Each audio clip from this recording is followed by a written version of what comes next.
Luxury, today's song is a classic from one of the most successful rock duos of all time. It was the only single to hit #1 on both Billboard Hot 100 and the Hot Soul charts. That's right. It's a song that's become a staple of this band's live shows. Plenty of artists have covered or sampled it, and it told the world that they will do almost anything. Almost anything. So close. That you want them to. So that's right. It's one song, and that song is I Can't Go For That, parentheses, No Can Do. Don't forget the parentheses. By Daryl Hall and John Oates.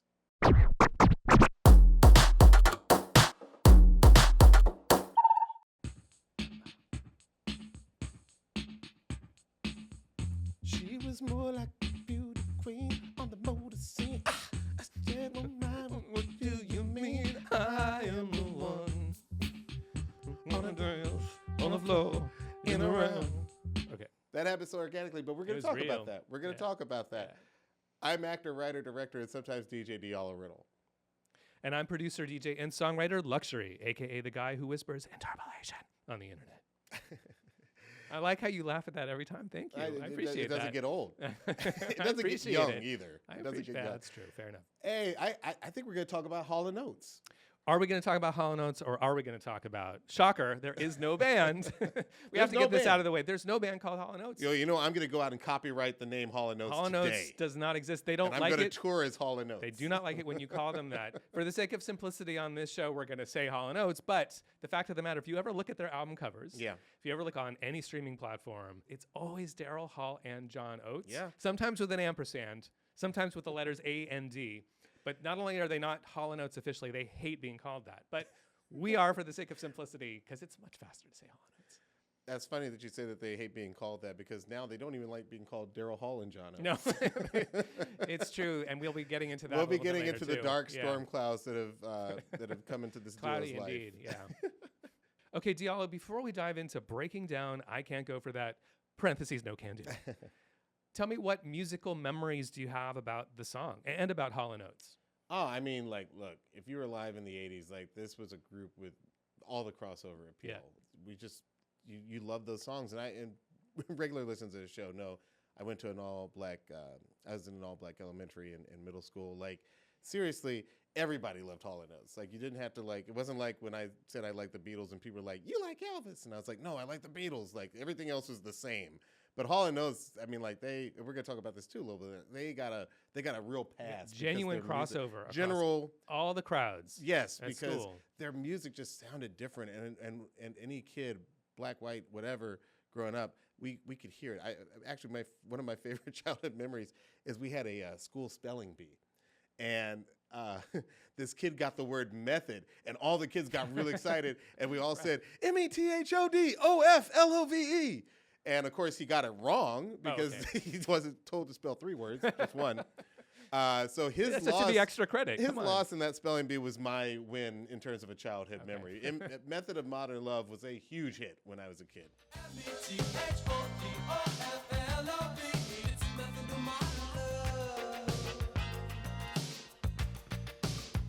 It got that little jazzy. I'm telling you, we could do a whole episode on that song, too. Because, like, just hearing it reminds me of everything I love about this band. Luxury, tell me about your history with Daryl Hall and John Oates. Pretty similar in terms of it being ubiquitous. Like, they were on the radio and MTV, and the crossover meant that whatever channel you're listening to, MTV certainly, but if you were listening to, like, for me, it was KFRC, which was like it was the Commodores, and I mean, Top 40, by the way, back in the day was already kind of a mix of black and white music. Totally. And rock and R&B. Yeah. So they're very much in the moment of bringing everything together, but like, that's where I heard them, on the radio, because they were ubiquitous. Like, you really couldn't escape. And just to get this out of the way, they are technically considered one of the biggest duos in history in terms of sales. Like 21 albums, something like 80 million units sold worldwide, 10 #1 hits, and 20 top 40 hits. So this is a massive band, and almost all of that was in the late 70s to like late 80s. So in a very compressed period. And this ubiquity meant that you had all these hits. And what I was going to say about like preparing for this episode, I kept on running into like, oh yeah, they also had this hit. Oh yeah, they also had this hit, right? It's almost like ASCAP and BMI created the perfect musicians Really? and songwriters in this, because like Yes. their catalog is crazy, and definitely as a kid of the '80s, like I didn't even know at the time about Sarah Smile and You Make My Dreams Come True. I didn't know about Right. those songs. I think me too. That's like a whole nother Yeah. era of the band. In fact, when I found out those songs were by them, I was like, oh, they made a little change here. Right. Very few groups were able to make that transition from like the '70s to the '80s. I'm thinking about, Aerosmith obviously made it, with aplomb, but like not many people were able to like straddle that. Yeah. That That's cross. an interesting connection, though, because they crossed over, right? Because that comeback came from their collab with Run DMC, right? yeah. With a drum machine. By the way, first time I right? saw Walk This Way, I thought that was like a bunch of actors pretending to be rock stars. Like, I didn't know that. You didn't know it was a real I didn't know that band. was a real band Yeah. at all. I don't know that I I would was have like, known. they were perfectly casted, like the way they broke through the wall. and stuff. Aerosmith was, this is a different episode, but they were so like in the rear view mirror that you're right. They were kind of like a Didn't know who they new were. band with old dudes in it. But I mean, like seriously, these are amazing songwriters. They have 20 top 40 hits, 16 top 10 hits, and 6 #1 hits at a time when getting a #1 hit. I'm sorry, all you streaming giants out there. A #1 hit back in the '80s was like a different level of fame. Right. Yeah. Because there were only so 'Cause many outlets everyone you could would come hear through, it. and everybody Right. heard it. Every single person heard it. They were nominated for so many Grammys. It's amazing to think they never won one. That's crazy. I mean, that's actually, that's kind of a tragedy. It is kind of on a the tragedy, yeah. Grammys' behalf. I guess they just weren't friends with the right people. But I mean, Sarah Smile, Rich Girl, Kiss on My List, Out of Touch, Private Eyes. I will say this about this group. When we were deciding which song, It was a hard choice. it was super hard. A hard Because choice. I will say, Yeah. if you grew up with these songs, there is something.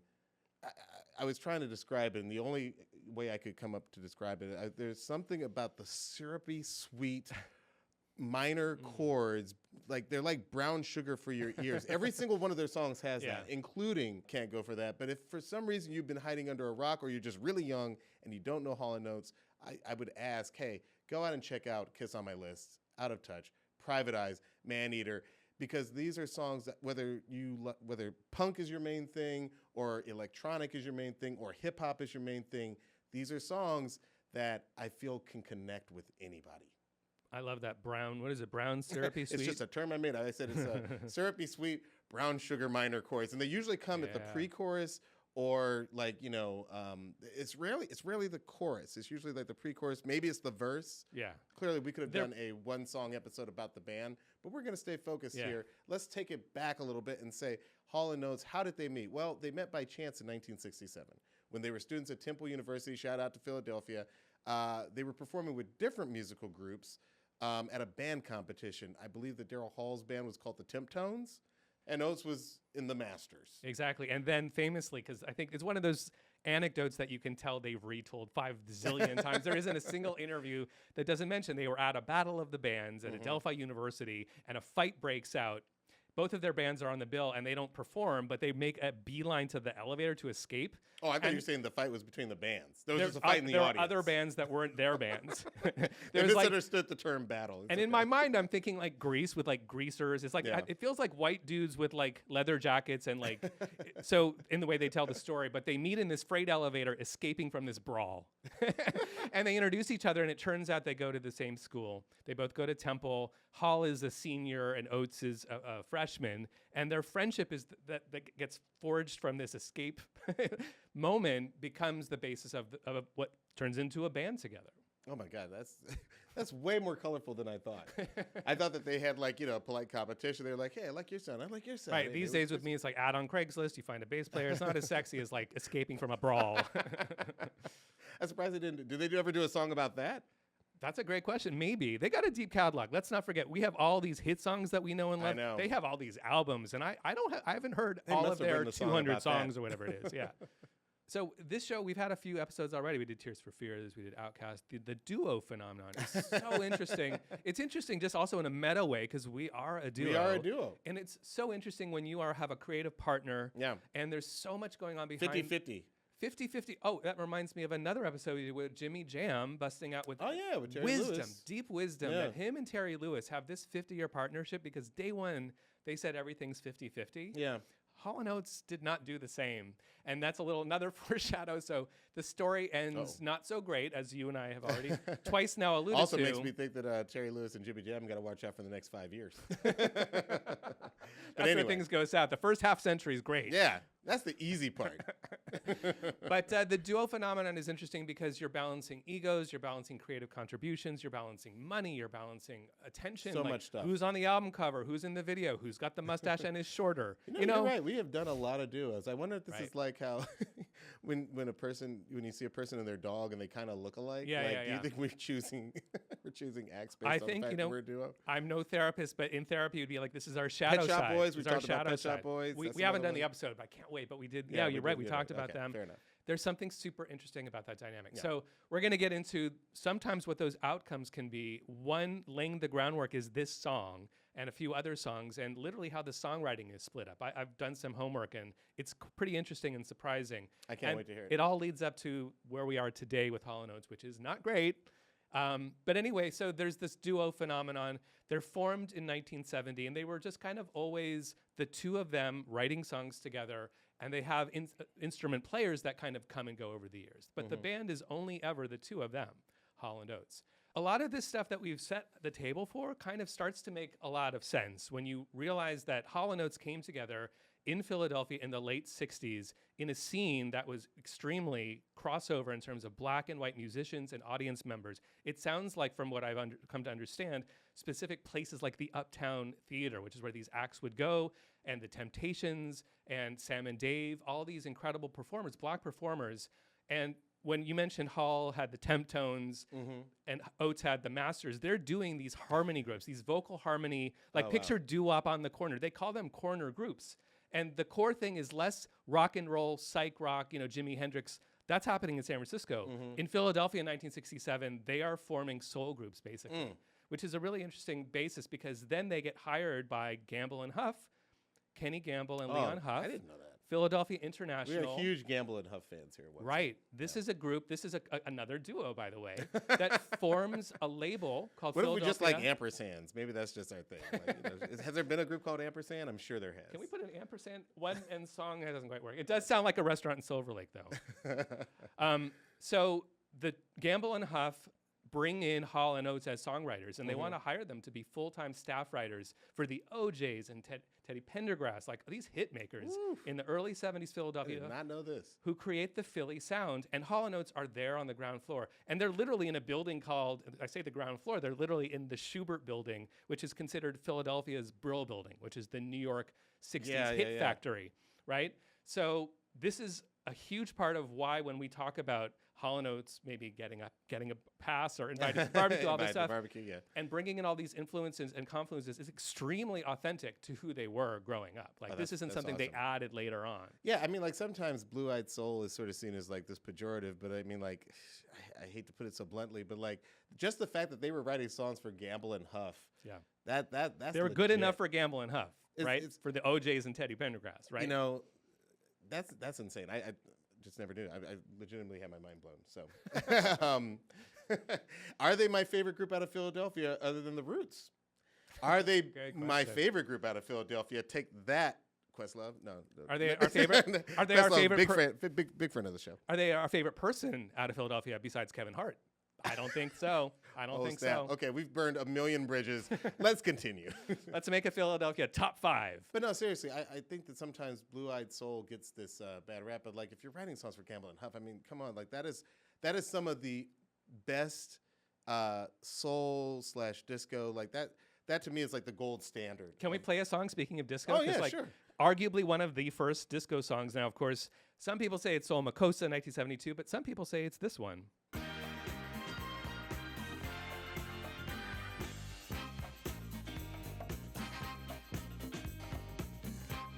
1973. That is so advanced for 1973. It's insane, right? Can I play just for a second my favorite part of the song? Please. It's this part right here.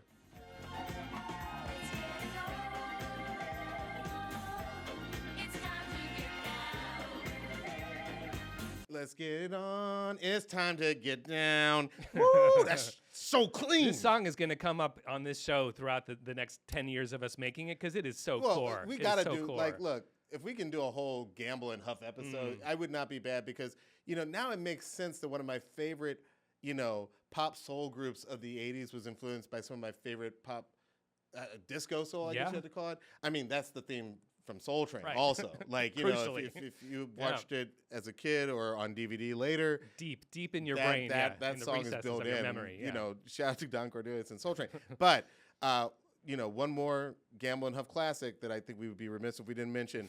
I only heard this song for the first time when I was an adult. I thought somebody had uncovered some secret Michael Jackson song, but it is an amazing song. This is Show You the Way to Go by the Jacksons. If you want to find another sort of off-the-wall Michael Jackson cut, this is the song to go with. This is Show You the Way, the Jacksons.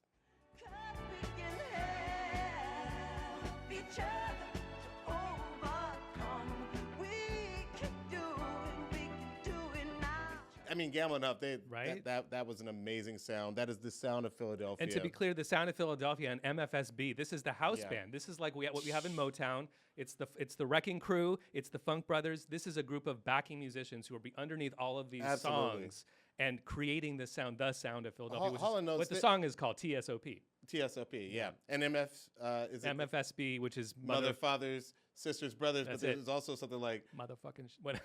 I think it's meant to give you like cover for multiple interpretations. But listen, if you ever needed more evidence of how cool Hall and Oates are, let's play a clip. They performed at the Apollo in 1985 with David Ruffin and Eddie Kendrick, and the crowd is loving it. Yeah. And by the way, this is a 1985 New York crowd. They are singing My Girl and The Way You Do the Things You Do, and the crowd is absolutely eating it up. Amazing. Let's hear it. You make me feel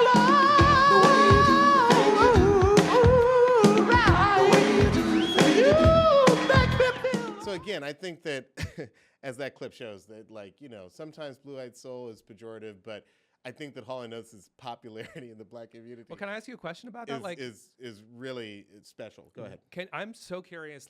Where is blue-eyed soul? Just to be clear, most people know the expression, but it basically means white people singing songs that evoke blackness because of their use of certain, literally blues scales and cadences. So it's it sounds black in quotes. To the extent that some of the artists are often mistaken on the radio. Oh, sure. For being black themselves. Look, on Sherman Showcase, we did a whole sketch about those artists that black people didn't know were black, and Bobby Caldwell always comes up. Absolutely. How I think that Common, aka Common Sense, but the Common song that sampled Bobby Caldwell, "The Light," was maybe the first time some of us knew that Bobby Caldwell was a white dude. That was that kind, and Michael McDonald's been getting it ever since. Well, that was my question for you. Where do you?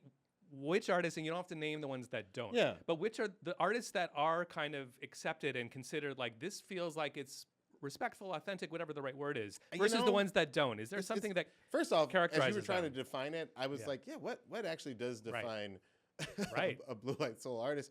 I do think that there is something that can be called objectively R&B, and sometimes is the case that even though it's clearly R&B, if a Justin Timberlake is singing it in 2002, well, then it's going to have a wider market than, if Omarion sang that song in 2002. Yeah. Shout out to Omarion. Doesn't get the love he deserves. Does Justin Timberlake get the pass? And if so, is it sometimes and not all the time? A lot of times it's who brings you through the door in a weird way. Timberlake had, Pharrell and the Neptunes. And, we just found out that Hall and Oates were, working with Gamble and Huff, and Eminem famously, gets brought through the door by Dr. Dre. So I think to a certain extent, someone might have to bring you through the door. And kind of curate you kind of like a gallerist with a work of art. No, it's really similar, right? With your dad's background as an artist, I'm sure you have some insight into that. Well, his art was amazing, but then somebody with a gallery said, hey, everyone, this art is amazing, and that the gallerist has a lot of power in that. So too does Dre vouching. It seems like a similar thing there. I mean, a little bit. To be clear, my father is black, you guys. That story makes a lot more sense when you know that. Shout out to. I think it's very different, ironically, when Clive Davis brings a black artist through the door and says, "Hey, this guy's cool," than when a black artist says, "Hey, bring this person, as we like to say nowadays, to the bar.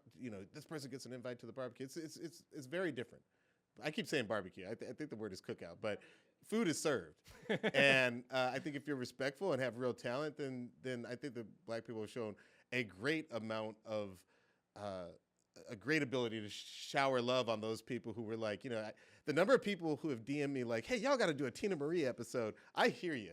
Her voice is amazing, and we would like to do that. But and Rick James gave her the vouch, right? Well, yeah. I mean, Rick James gave her the vouch. But, certain artists had, like, I feel like Tina Marie was never like an MTV hit. So her stuff never really broke out to the wider audience as opposed to Daryl Hall and John Oates. Like, it's important to note that MTV was so important to the sales sure. in this period. Like, they're all, there is a whole battlefield of people who were big in like 1979, 1980, who for whatever reason just did not look great on MTV. Like, I remember even as a kid, like, you see some of these guys, from like, I don't want to call anybody out, to name names, but sometimes you would see them and they're chested. They had their shirt open to the fourth button and lots of chains. And you Big can tell collars. that, like, you can just hear the label tell them, hey, man, little Michael Jackson, he's having a great time on MTV. Just style yourself like Michael Jackson. But it looks, Michael, it's easy to forget he was in his 20s when he was doing all that stuff. Yeah. And these guys were pushing 40. I mean, like, it's just a little bit harder to, right. You don't, even as a kid, you're not cynical enough to know what's going on. You just know what's going on is a little bit wonky. No, the MTV age made a lot of artists that were on the rise stop cold in their tracks. Absolutely. And then a lot of new artists like the Ahas or whoever, who were like just attractive young kids. Oh, absolutely. I mean, like, rose to the top through it. The 70s was so cool for black music that it's a little bit sad to know that MTV was not playing them, not giving them that platform really until Michael Jackson. Came along. Let's not forget there were a lot of heavy metal bands too that had the same problem. A lot of white dudes in the 70s that were just like hardcore, like doing the heavy metal look. And then 1980, 81 rolls around and you eventually get the Sunset Strip, Motley Crue hair metal, but there's a few years where they haven't quite figured it out. Don't know what really to do. awkward. Yeah, no, it's totally I true. won't name names, but because we'll probably do episodes about them. But that's MTV. That's sort of our generation's way of learning new music, even if it's a little bit older. And I think what's cool is that TV and movies can keep songs alive for much, much longer. Right, and introduce them to a completely new audience. Absolutely. 100%, right. I mean, like, and Hall and Oates has definitely been shown some love. Like, I Can't Go For That, today's song, is featured prominently in the TV series Snowfall, which I think is a lot like Power. Like, if you have some black male friends, they are watching Power and Ghost and Book of Ghost and Book of Canaan's Ghost and all the there's like a million Power spinoffs. And Snowfall is one of these shows I feel like it'll never get like the Emmy attention it probably deserves, but like it is being viewed in black households. And as further evidence of Hall and Oates' penetration into the black community psyche, I Can't Go For That prominently featured in Snowfall. Also, I'd be low. You Make My Dreams Come True, another huge hit of theirs that I didn't know when I was a kid. Sort of had its moment. Like, I know it's in The Wedding Singer and Step Brothers, but man, that sequence in 500 Days of Summer. That's the one that made that That song to huge. me is the one that it's their biggest streaming song now. Is it really? It's got to be because of that. You Make My Dreams. Yeah. That can only be due to 500 Days of Summer because that song, it's a great song, but I don't think that was, on anybody's short list for a very long time. Fair point. Oh yeah.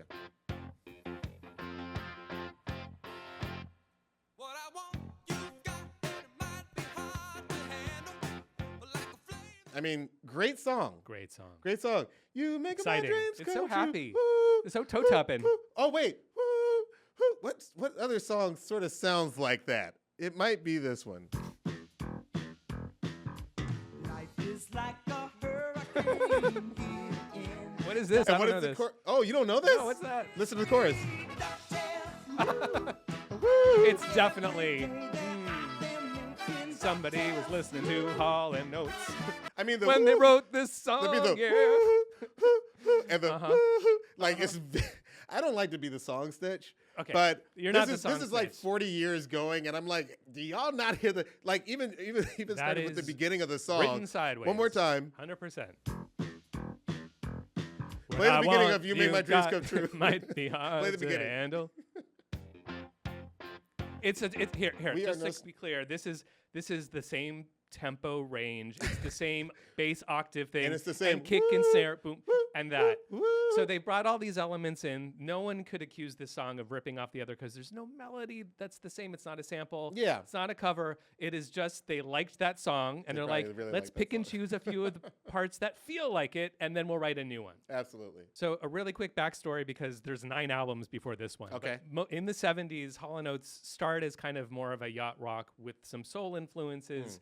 And their big hit of the time is, well, they have two. Rich Girl is one of them. But before that, and this is important, I'm going to play you the song because listen to this song. This is called She's Gone. It's their first huge hit. It's their breakthrough.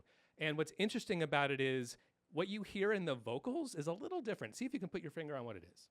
Everybody's high on consolation. All right, what sounds different to you about this Hall and Oates song? Tell me what is right for me. Sounds like Brian Wilson's solo material. You got Hall on top with the falsetto, but John Oates has a low voice and he's singing it. You almost never hear John Oates in once the 80s 80s Hall and kick in, Oates, yeah. except, of course, on the album tracks that are given to him.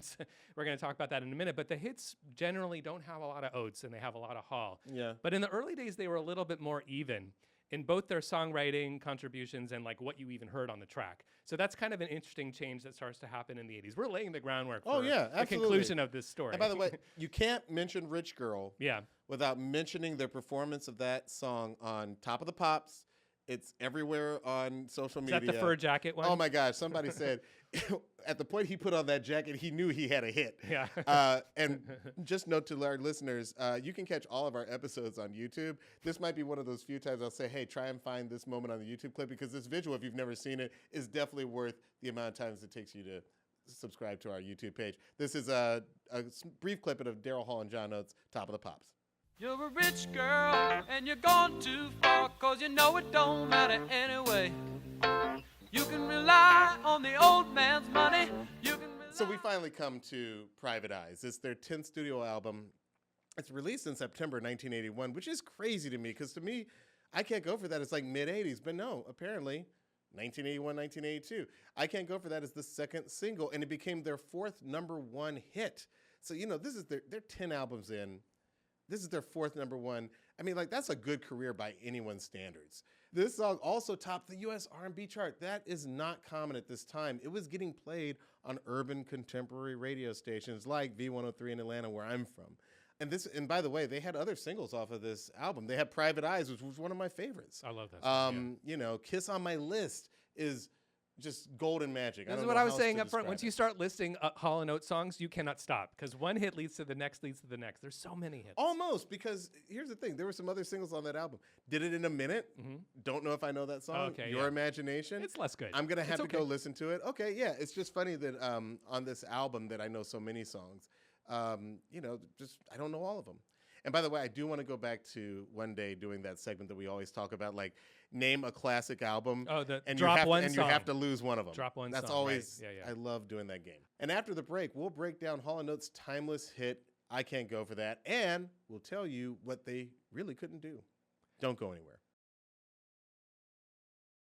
Welcome back to One Song. Luxury, walk us through this. How did this song get made? All right, let's talk about the making of I Can't Go For That, parentheses, No Can Do. Yes.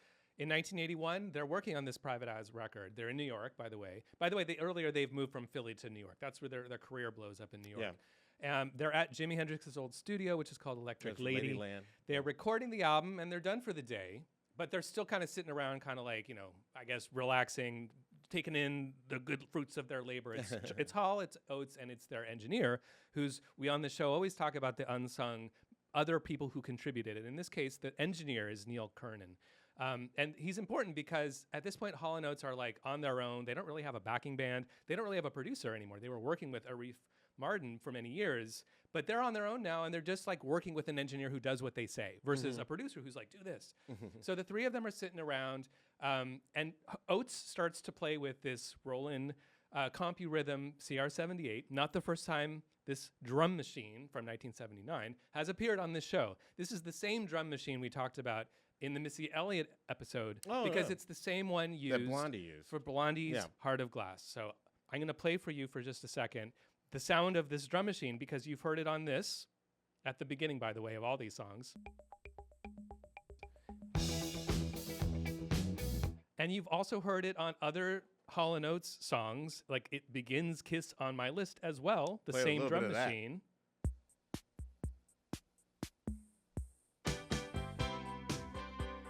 And last but not least, you can't mention the CompuRhythm CR78 without mentioning this one. I know it. We got to play Name That Tune one time. That's right. Phil Collins, Yeah. In the Air Tonight. All of those songs are using the same machine, which is interesting because it's an interesting moment that within this little time period, all these rock acts and white acts are using drum machines and kind of taking a cue from what Sly had done 10 years earlier. Do you know what I mean? Like, and it's really not in hip hop yet. Drum machines aren't really, you still have the backing bands. Like you got Curtis Blow with, by the way, the bass player for Hall and Oates. Yeah, in 81, we're not quite in that era yet. We have a little ways to go before the 808 makes its entrance.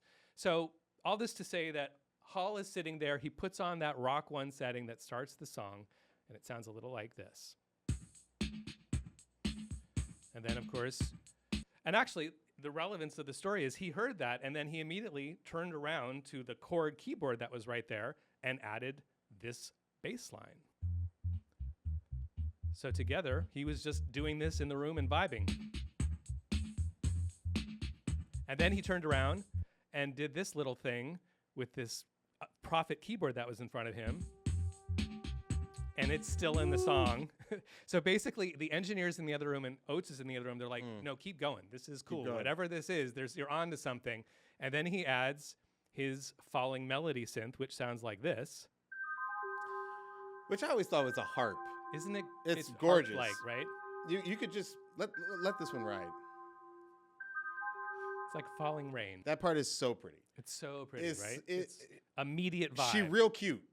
That sound of that falling rain, like I'm definitely You're falling in love. I'm in love You're with falling that in love. sound, man. Because anytime that comes in, that's when you know, oh, they're playing the real shit. Yeah. All right. Yeah, but it's also interesting calling back to some other episodes of this show, that phenomenon of starting with an existing thing as inspiration and leaving it in. Yeah. We just talked about that on Rihanna's Umbrella because there was a drum beat from GarageBand. We talked about it when we talked about Sabrina Carpenter's Espresso, which has the splice loop. Yeah. And we haven't talked about this one, and we'll save it for the upcoming Blur episode, which we'll be doing soon, right? But whenever we're talking about we'll get around to talking about Damon and we'll tell the full story. But in Gorillaz, he also used the Omnichord preset for Clint Eastwood. So there's this like thing starting to happen of like using presets and not finding them to be distasteful or dinky sounding. But that falling rain that we're talking about, that's not a preset. That's Daryl Hall Daryl playing Hall those playing notes on the keyboard on, I believe, the Prophet. I have the notes from the session, and I'm pretty sure that's a Prophet synth. He's also playing it in the video. A Prophet synth? Prophet synth. Yeah, it was one of my favorites of that era. So that's going on. He's piecing all these things together. That, of course, is the intro, which is also later heard again as the chorus. There's two other sections of the song, so I'll very quickly play a little bit of them for you. The bass line switches in the verse to that same line, but in C, you were talking about major and minor. We're in C minor now for the verse, and it sounds like this. And then I'll add some synths in so you can hear the context.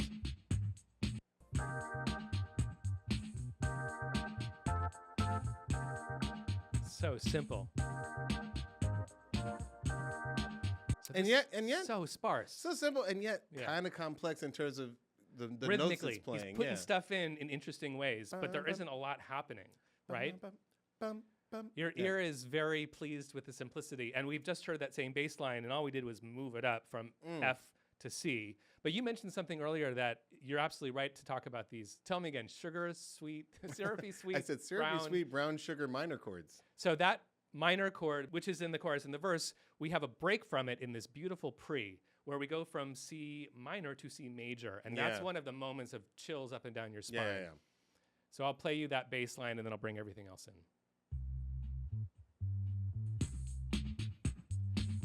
And that falling rain becomes really satisfying when you add it back, because it's like this.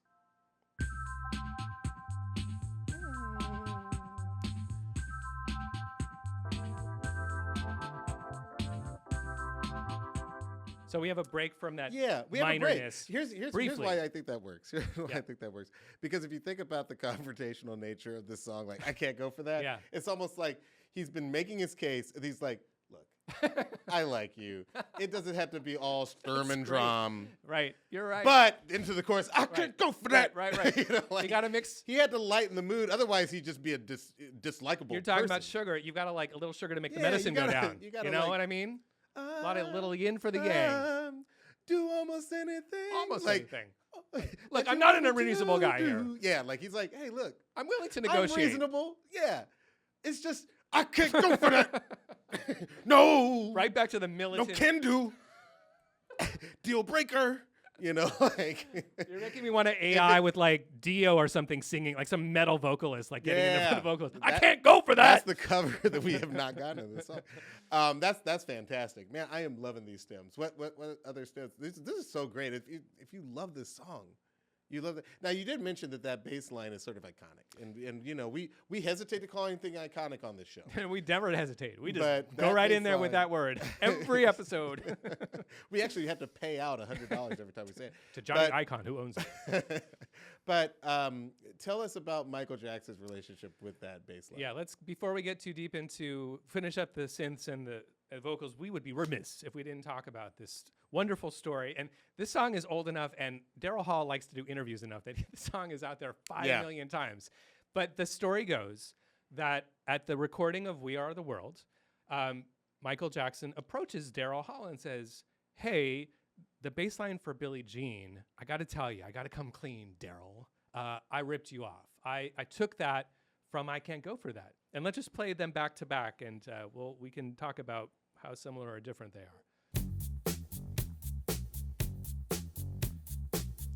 Right? And then 1981's I Can't Go For That. No can do.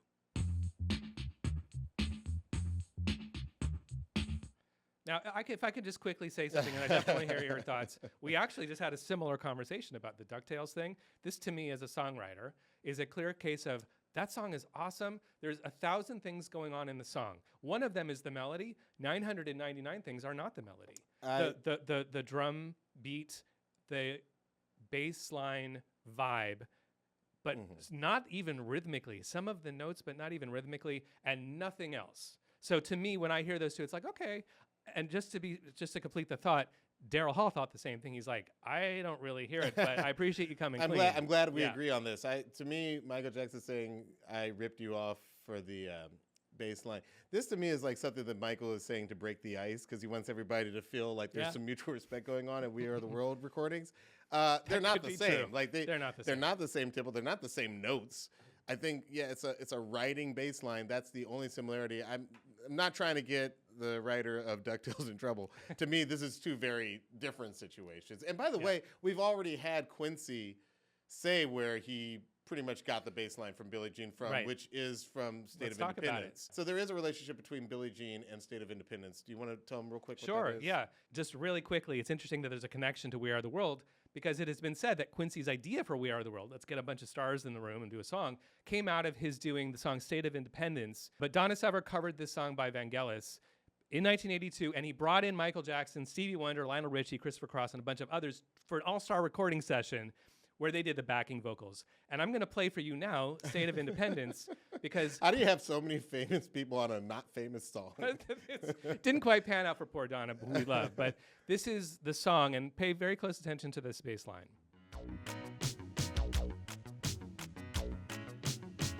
Sounds like a commercial for a Tandy computer. It does very sound like, very now 1982. the future at your fingertips with Tandy. So going back to this magical moment where they're still in the studio, after Daryl laid down those crucial elements, he pointed to John and said, and he was singing a line for him to play on guitar. He's like, John, play this on guitar. So John Oates goes in and plays this on guitar.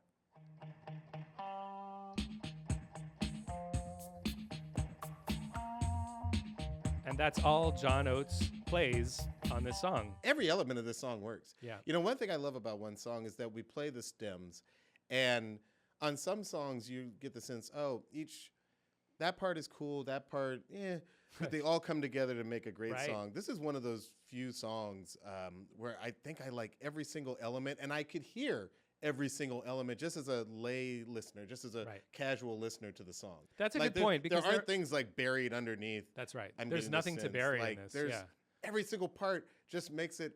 I keep coming back to dessert, but like it's like the perfect ice cream with the perfect topping, with the perfect like every single thing makes it better. You're right, and there's very little in here because usually on the show too, we like to call out the things that you might have missed that were buried. There's very And little like, in oh, why here. did they lose that? Or I can see why they lost There that. was Like, next to nothing in here that you don't hear in the mix because it's such a spare mix. This It's is such a how sparse this is mix. how I understand song making, and obviously you've done way more songs, but like I have done some songs. Yes, you have. We have creation, together, yes. and we have together. This makes so much sense to my brain that like you bring in the first element and it's a winner. Then you bring in another element, and it's a Right. winner too. And then before you know it, you've got all these things that you take one little bit out, you take one little bit out. It's what I really appreciate about like early Underworld, like around the time they did Boku Fish. Okay. You know, Great like a lot record. of their songs were assembled that way. They'd bring in one element, then they'd bring in another, and then they'd bring another, and they'd take one thing out. And it's just like, it was almost like having fun with the Yeah, stems. yeah. And this is just that song. That's a I cool love it. comparison. You can almost hear in some of those long, like 10-minute Underworld songs on the Yes. record. You can it feels like it was almost a jam session. We're like, what about this? What about this? And they just like, hey, that's good. That's it. We tried it, and then we ended the song. I there it freaking is. love it. Yeah. I'm enjoying this ride so much. To that degree, Yeah. is there anything on this song that we don't hear or Right. didn't know was in the stems? So for me, the one thing when I was going into the stems that I found that I'd never noticed before, it's such a tiny detail, but it's now you'll never unhear it, which is one of the fun things about our show, is that the second time around, the pre-chorus has a little bit of an alt. It's a little different, but I'll play that for you now. It's very subtle. So here's the pre-chorus. It's just rhythmically he's starting a little later. Instead of da da da da, Yeah. he's going da da da. He's just waiting a beat. It's so subtle, Yeah, but I it would've- makes the second time around different from the first Yeah. time around. Your and ears that's all don't they get, your needed ears to do. don't get bored. Yeah, your ears don't get bored. That's Perfectly amazing. put. All right, can we talk about one of my favorite things I in know this what song? you're waiting for. Yes. The saxophone. Mm-hmm. Let me just say right off the bat that I don't know why I said it like that. Where was that coming from? It's Charles DeChant, a white man. Oh, is it really? Yeah. By the way, I never saw any black guys. It sounded like a black sax. No. I wasn't even going to say that. All I was going to say was that this saxophone, if you were a kid of the 80s, like the saxophone was such a ubiquitous instrument in ways that it just is not nowadays. Yeah. Like there was always a saxophone. I'm reminded of that dude who was all muscly. Clarence Clemens. No. Oh, no? The muscly Oh, dude I know you're thinking for Tina in Turner. The Lost Boys. Yes, he played for Tina Turner, Yeah, but yeah. in The Lost Boys, he's What's the guy that guy's like, name? I still believe. I know his whole story. His name is Tim Capello Because or he's the Capello. inspiration for the sax guy on Yes, SNL, right? Yes. Like The John dude- Hamm character? yes, Yeah. the Sergio. Dude, the dude The original Sergio. has a saxophone, and for some reason he's ripped. But Yes. he is He's a freaking good-looking man. playing his heart out in The Lost Boys, and we all saw it. And it is such a funny thing because, again, saxophone's not something you hear in any music almost nowadays, other than like, Kamasi Washington. Well, it's had a comeback jazz. recently. I mean, it's 10 years ago now, but I remember there was this moment like Lady Gaga had a sax on a few. There were a few songs. There were a few pop songs that brought it back. I think in the early 2010s. But this saxophone Yeah, but it's solo rare. is a star. Can you please yeah. play us the isolated saxophone from "I Can't Go for That"? Hall and Oates. Here's Mr. Charles DeChant.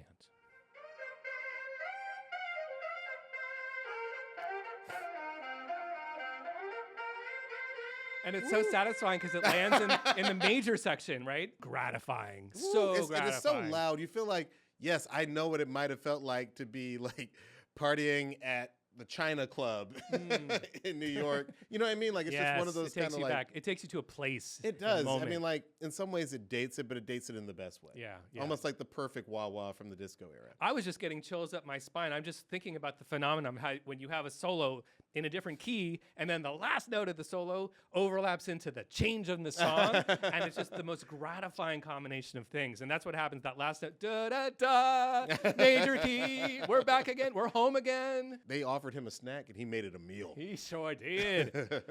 and by the way, this man has. Do you want to guess what this man's nickname is, Mr. Charlie DeChant? They call him Mr. Casual. Wow, that sounds like the guy who had no groupies sent to the show. No, poor Charles DeChant. I'm Hall, he's Oates, and that's Mr. Casual. It sounds like the kind of nickname. Talk to him if you want to. We love Mr. Casual. love Mr. He did a great Casual. job on this song. He killed it. He absolutely killed it. What is this song about? I think we all thought we knew what this song was about, but if you listen to the lyrics, well, just play us a lyrical section. Then on the other side, we'll talk about meaning. Easy, ready, willing, overtime. Where does it stop? Where do you dare me to draw the line? I mean, this is a love affair gone way wrong, right? Like, Sounds like you it. know, he's like, I'm easy, ready, willing, even in overtime, but where do you dare me to draw the line? He's clearly talking to a paramour, a woman. Wait, They're what? having a little moment. Wait. Another duo situation. They're having one of those duo conflicts. But is it really about a lover? I don't think it is. Yeah.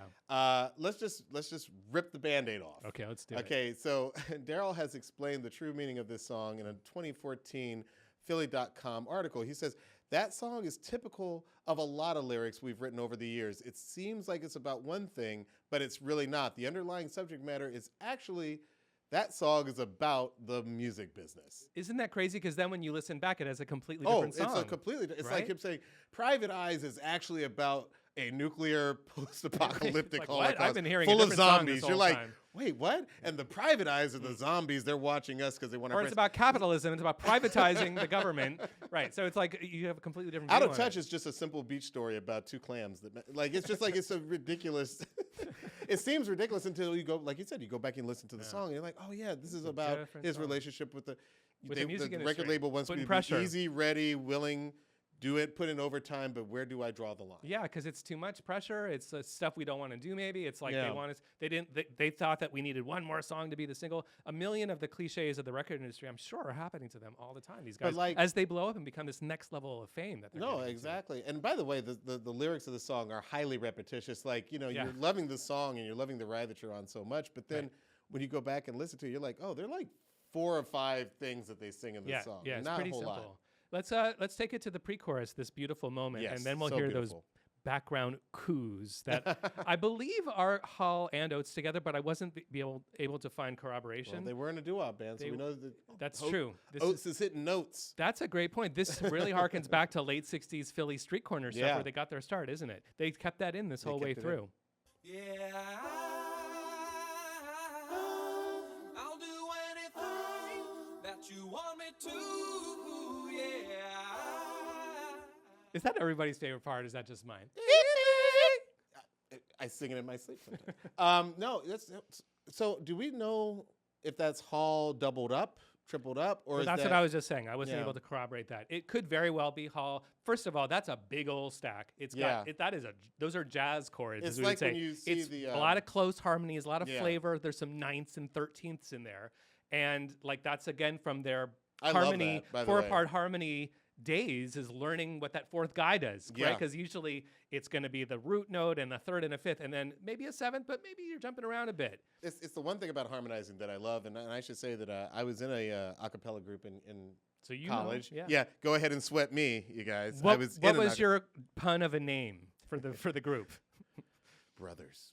Oh, okay. Yeah, I mean, but we were like, 4 black guys at Harvard who could sing. So we Okay. were like, we're gonna be called brothers, and we're gonna do That's a good Shy and Silk classics. So, but then we also had a whole like gospel repertoire that we would get into. But the cool thing was that when you were in the studio and you'd be trying to hit these notes, like especially if you're doing something like Shy, If I Ever Fall in Love, sometimes as an alto, I would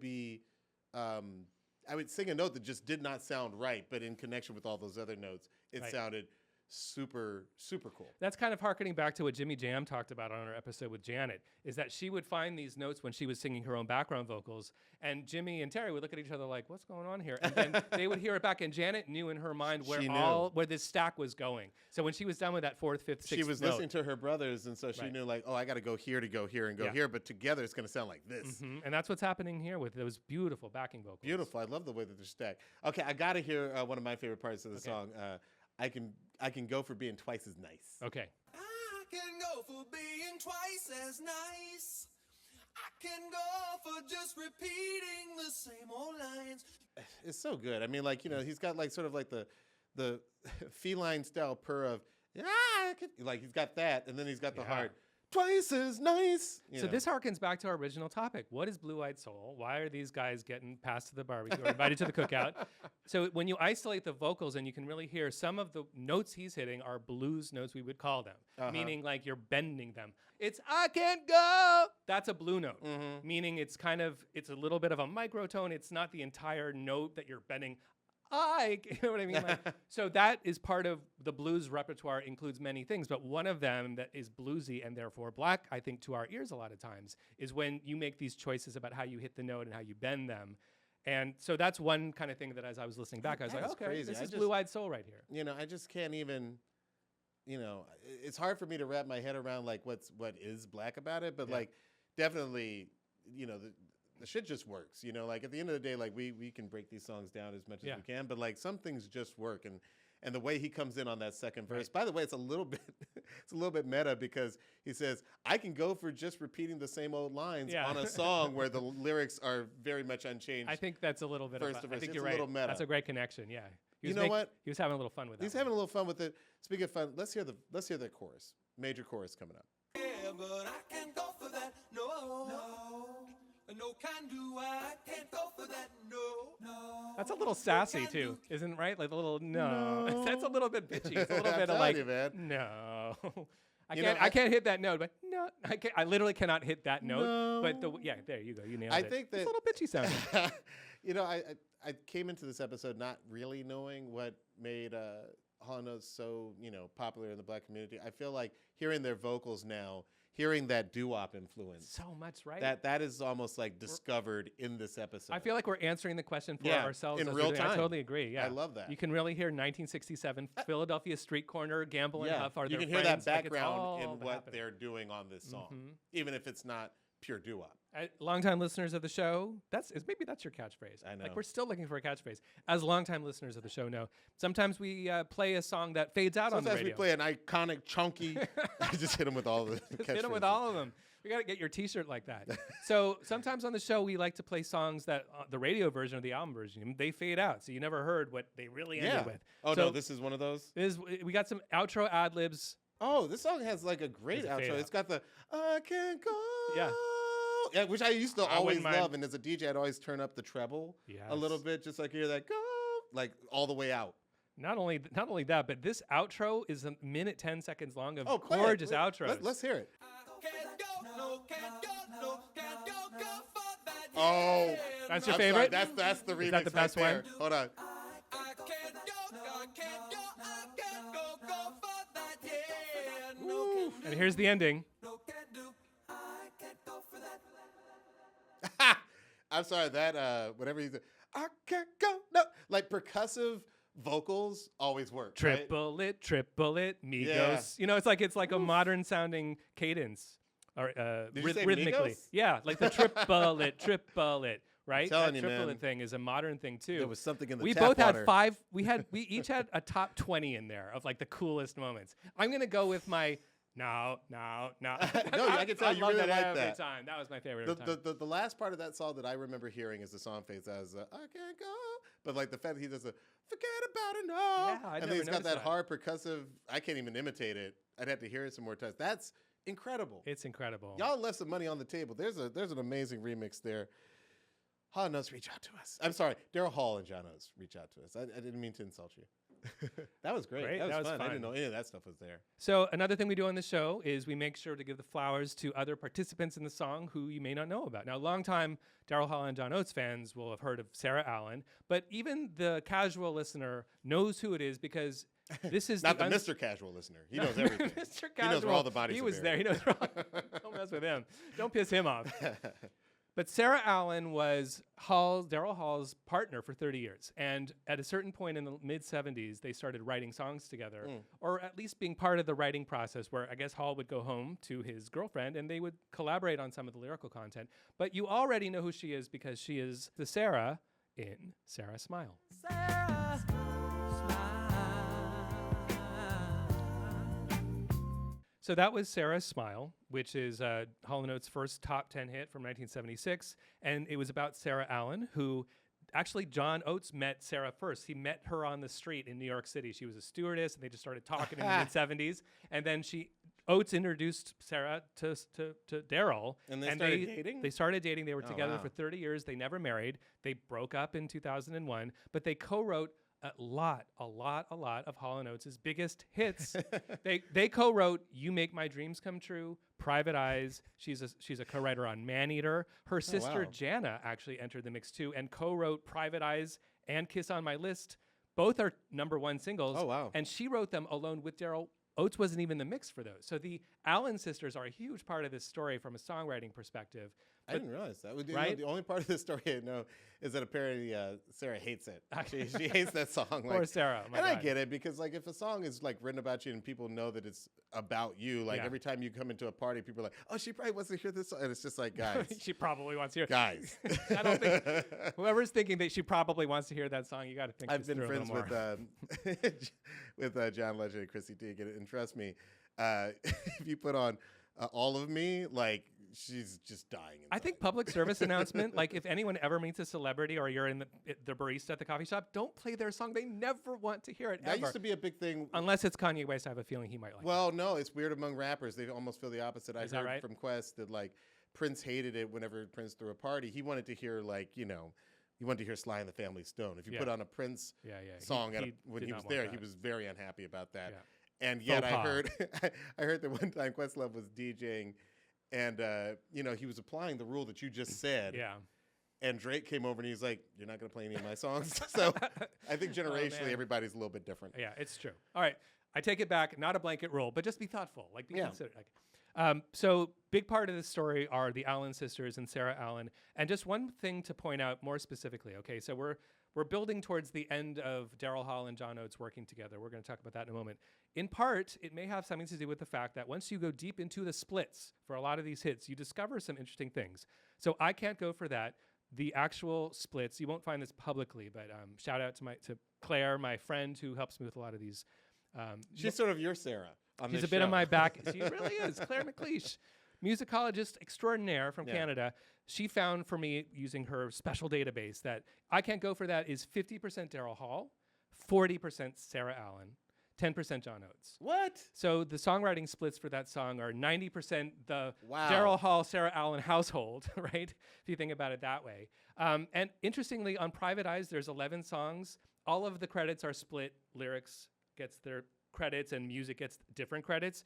All the music is Daryl Hall. Oates never gets a music credit. He only gets a handful of two music credits on the record. Just to sort of finish building this story, because Daryl Hall and John Oates, on every album cover, it's always their two faces. Behind the scenes, here's what's been happening through all these years with all these hits. First of all, we're not hearing Oates' voice anymore, right? Like on She's Gone, we heard that low voice. Gradually over time, we hear less and less of his voice on the hits, certainly. And we also get these new publishing splits are starting to happen with The Girlfriend and The Girlfriend's Sister. So Private Eyes, I just told you what the splits were. Maneater is 30% Daryl Hall, 30% John Oates, 40% Sarah Allen, interestingly.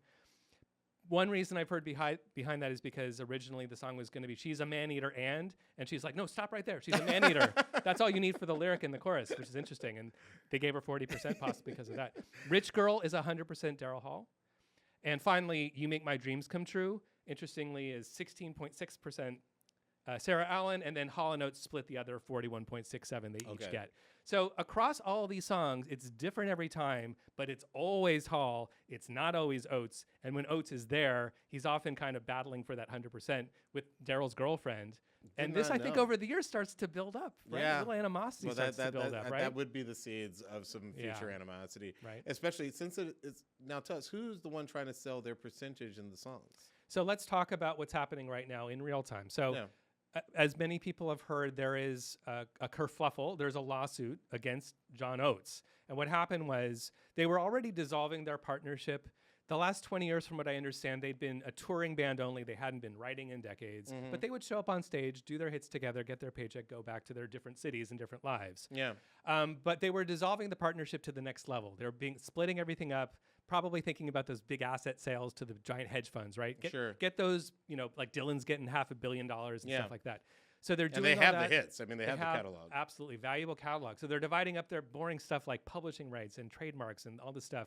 But Oates, according to what we've been hearing publicly, tried to sell his share without Hall knowing about it or giving permission to one of these big investment firms, like not to another musical label, like not to a musical entity, but like literally like a bank Bain roll-up, Company. right? Yeah. Like an investment, a roll-up of assets they're not musically minded necessarily, which means that maybe songs get used in ads that they're not. You know what I'm saying? This has the potential for Daryl Hall to lose control over what his music is used for. Yeah. And I think that's what set things off. Yeah. Because This Hall would rather have that debate with one person, Oates, Right. and not with the, but with the partners of Bain and Campbell. that's the type of thing that Yeah. might have happened. We don't know the details, but we do know that Oates said Daryl has always wanted to be his own man. So in his mind, he was selling his half to make it easier. But Hall said in his lawsuit that Oates couldn't do that without his permission. So this is going to set. Yeah. I have to believe this lawsuit. The verdict is going to set a certain precedent in the law as far as like when two people Right. own parts of a song. Interesting. If one person wants to sell their 10% or their 20%, like it seems like if that 10% has any ownership, it's And complicated. by the way, I don't know if it's complicated. across all the songs from song to song. We just went through some of the song Yeah. splits. It's different. From one thing to the next, like from those are publishing royalties, but the masters might actually be 50-50. I don't know for sure. Yeah. But all of these different things have their different numbers. The point to what you're saying, I think is right, is that when there's a partnership dissolving and you're not working it out together, that you're kind of going off on your own, it's not super surprising. The other guy would be like, dude, 50 years together, you're not like telling me what you're doing. And I'm not crazy about this potential buyer. Why couldn't we talk about it? So Yeah. that's, I think, where a lot of this animosity is coming from, Makes unfortunately. sense. I can't go for that. Hall and Oates. It's been sampled by so many people. One of my favorite uses is De La Soul's "Say No Go." Here we go from 3 Feet High and Rising, De La Soul, 1989. So they use that bass line, and then later in the song, what's kind of cool is Yeah. like the integration of the vocal from the Oh, they track brought it all the way into in. the song, the back and Yeah. forth of the now and the before. We love that. And here it is. Y'all can't have none of that. Tell 'em what to say, mate. Say no go. And that, of course, came from this. You got the body, now you want my soul. Don't even think about it, say no go. Yeah. And MF Doom used it in "Take Me to Your Leader." The XX used it on "Hold." And here's a fun fact I did not know until we started prepping the episode. Anderson .Paak said that Dr. Dre originally rapped "Ain't Nothing But a G Thing" over That's "I Can't Go for crazy, That," which yeah. I sounded wonder what that would have crazy, sounded like. But I think we can do that. My friend, play me yeah. "I Can't Go for That." 1, 2, 3 into the 4. Snoop Doggy Dogg and Dr. Dre is at the door, ready to make an entrance. So back on up, cause you know we're about to rip shit up. He did it better than that. To be clear, I just wanted to hear. By the way, that's Snoop's part. Dr. Dre had a totally different verse. Would have been a Creepin' and I'm totally creepin' and different I'm vibe. creepin'. Would have been a totally different vibe, yeah. Totally different vibe, but I'm glad they went ahead and sampled what they sampled. I We think should they did talk the right about that thing. song on a future episode. Maybe we will. Also, there have been many artists that have covered "I Can't Go for That," including The Bird and the Bee, Brian McKnight, and Donny Osmond. What? All right, we This got was obviously his black song to cover. Let's hear a snippet of that. Almost in only two, yeah. But I can't go for that, no more. No can do, I can't. No song goes better with a light white wine. Oh boy. In Napa, yeah. Whew, that was. It is low hanging fruit with the think if- Donny Osmond, But just think if Hall and yeah. Oates had done that version, they Questlove would not be introducing them at the Rock and my Roll Hall of God. Fame. that was something. Donnie was else. like, I need a black song to cover. Shout out to Donny Osmond. This show has nothing against Donny Osmond. We don't pick fights with the Giants. But let me just say about the legacy of "I Can't Go for That" and Daryl Hall and John Oates. I mean, I think what we can say is that it's a timeless song that people will still play out and mix into their sets, their DJ sets to this day. I love to see the reaction of younger black people discovering for the first time the Hall and Oates were actually white because they didn't grow up with the MTV exposure, so sometimes they don't always know. It's their version of Bobby Caldwell and John B. That's right, John B., the guy who did the song with Tupac. That guy was white as well. I just got somebody in the studio just did the heart fingers, and it's just John B. Man, shout out to John B. If you want to hit us up. But this song also, one more big picture thought I had was Hall and Oates. It had such crossover appeal across many genres. Like the music industry, very different now. Who are the artists among Gen Z and people 20 years younger than us? Who are their Hall and Oates? Who do you think is their artist who has this massive crossover appeal that no matter where they go musically from here, you think they'll always have a certain love for? That's a great question. I literally have to think about it in the room.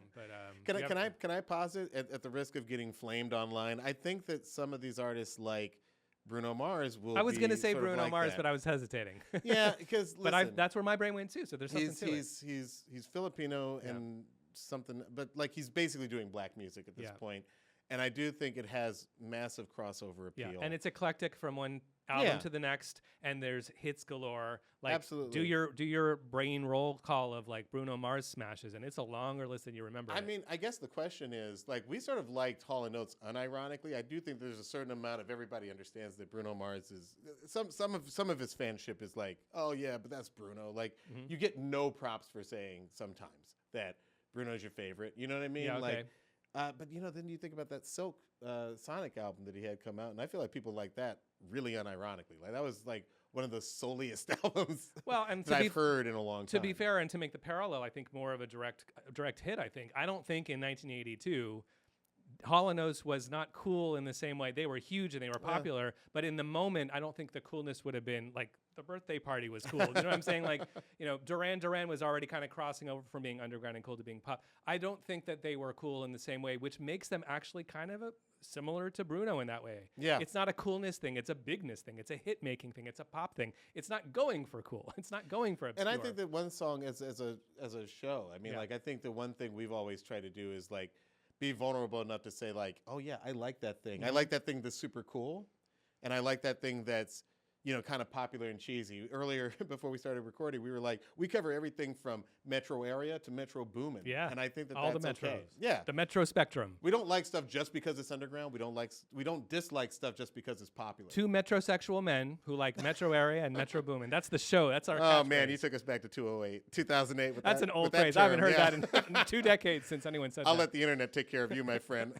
Okay, Luxury, it's time for one more song. It's the segment where we share a deep cut or a hidden gem with you. A song that's new to us and maybe new to each other. You go first. Well, my song is, and in true DJ spirit, this came to me in the spontaneity of the moment. And by the way, I'm in DJ mindset because right after this, I'm driving to Laguna Beach for a big wedding I'm DJing.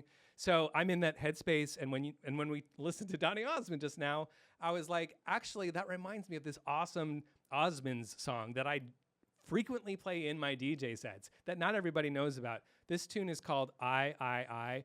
There's no irony in my love for this song.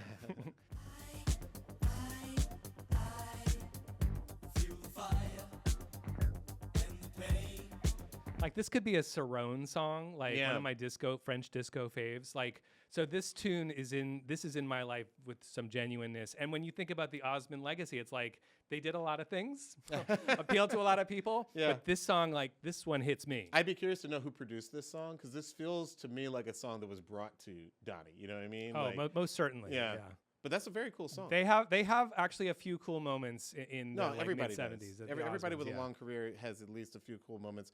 For my song, I am going with the 2022 Joey Badass song, Show Me, just because I feel like, it was one of those songs that I liked coming out of the pandemic. And if I had been DJing more immediately following the pandemic, it would have easily been a part of my set. Here's Show Me by Joey Badass. Can't spell us without trust. Put the lust aside of some things we gotta discuss. So close your legs for a bit, baby, let's open up. Closed mouths don't get fed, finish your lunch. Yeah, I mean, like, I think it's a great song off a great album. Shout out to Joey Badass. It's got a little Mac DeMarco vibe, I think, in the music I heard. I love that. That sounded great. As always, if you have an idea for one more song, you can find us on Instagram and TikTok. You can find me on TikTok at Diallo Riddle and on Instagram at Diallo, Diallo. And you can find me on TikTok at LuxuryXX. That's LuxxuryXX. And on Instagram at just plain old Luxury with 2 X's. You can also watch full episodes of One Song on YouTube now. So We're under cool. One Song Podcast. We'd love it if you'd like and subscribe. And this is a big deal because we've been so excited to finally get the full episodes up. So every week they're adding more and more and more. And there's some cool visuals sometimes. Not just our pretty faces. We are very like handsome men. Not everyone knows that. People just listen to the show. They don't know how handsome you are. What was that laugh? Thank you, my friend. My self-esteem needed that today. Yeah, it's true. But you can also see every now and then we'll say, hey, we're playing this clip, and you can actually see the clip. So YouTube, different experience. Thank you for taking in the show however you take in the show. Exactly. And if you've made it this far, I think that means that you liked this podcast. So please don't forget to give us 5 stars on any podcast platform you're listening to. Leave a review, share it with your friends. It so helps literally keep the show going and growing. So we thank you for listening and all the support you guys, the listeners, give us. Luxury helped me in this thing. I'm producer, DJ, songwriter, and musicologist Luxury. And I'm actor, writer, director, and sometimes DJ Diallo Riddle. And this is One Song. We will see you next time. Bye-bye.